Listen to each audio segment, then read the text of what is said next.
ministro Barroso, o ministro Fachin e eu estariam direcionando as eleições.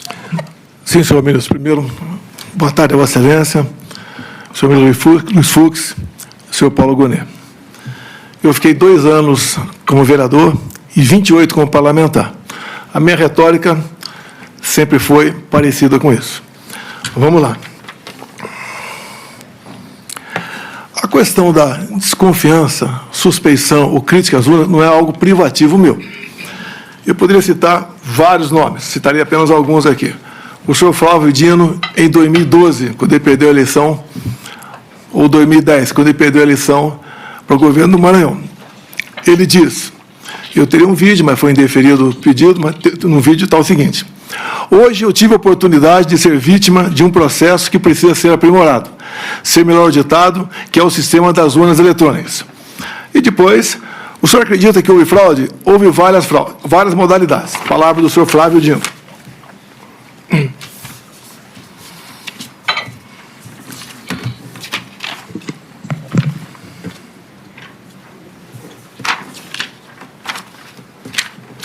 Depois também, curiosamente, uma outra inserção no horário eleitoral gratuito do senhor Carlos Lupe. Por que, curiosamente? Foi ele que entrou com uma ação no TSE pela minha inelegibilidade, por crítica às urnas eletrônicas.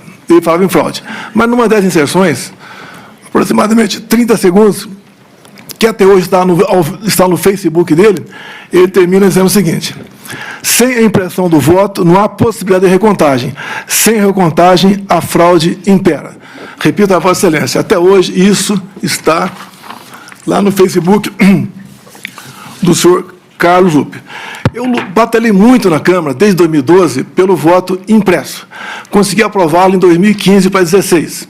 A senhora Dilma Rousseff vetou, a proposta voltou para o Congresso, só na Câmara nós derrubamos o veto, com votos do PT, inclusive. No Senado, algo parecido, também derrubamos o veto. Fiquei feliz que teríamos, em 2018, o voto impresso.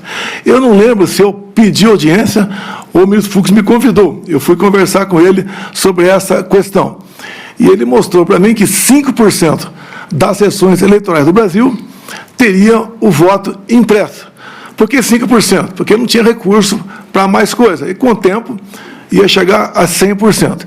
Fiquei muito feliz, agradeci ao ministro Fux, me tratou muito bem.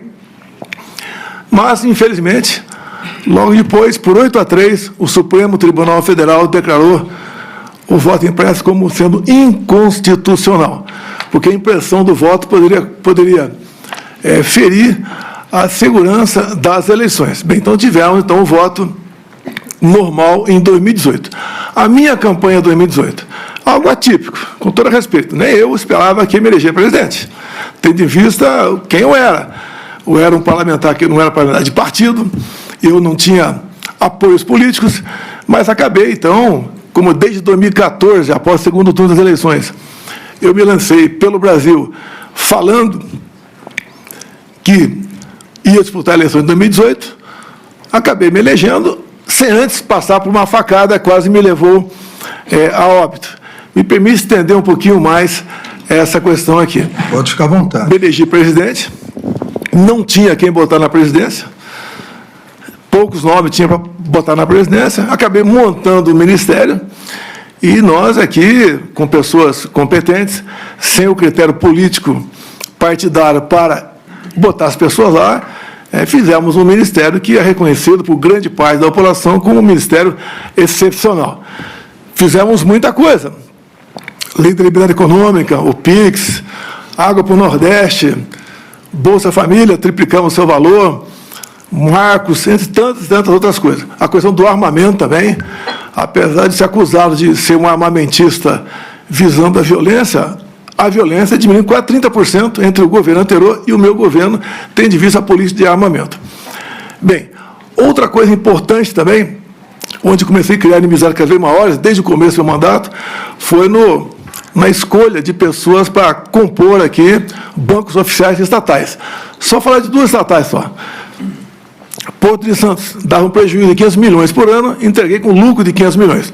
Então, esse 1 bi ia para algum lugar, para algum ralo, ganhei inimizades por aí. Uma outra, para ser mais rápido, Itaipu Binacional. Chegamos lá, botei o senhor Silvio Luna como presidente da estatal, e ao longo de 4 anos, nós reduzimos a tarifa em dólar de 45%, e uma empresa que era conhecida apenas por gerar energia, o que ela fez a mais? Fez a segunda ponte com o Paraguai, uma ponte com 170 metros de vão. Começamos a fazer a segunda ponte por outro motivo. Alongamos em 600 metros o aeroporto de Foz do Iguaçu. Mais ainda, atendemos com pequenas obras de infraestrutura mais 50 municípios no entorno da bacia. Com pequenas obras de infraestrutura, mais 50 municípios no entorno da bacia. Asfaltamos a Transboiadeira, 43 afiado e bem informado. Ex-presidente cita falas do então governador e hoje ministro do Supremo Flávio Dino, também falas do próprio presidente do PDT Carlos Lupe, com críticas, com citação de possível fraude nas urnas eletrônicas. Então ele fundamenta suas críticas com críticas que a própria esquerda já fizeram no passado. Você acompanha aqui no Meio Independente. Eu não tirei...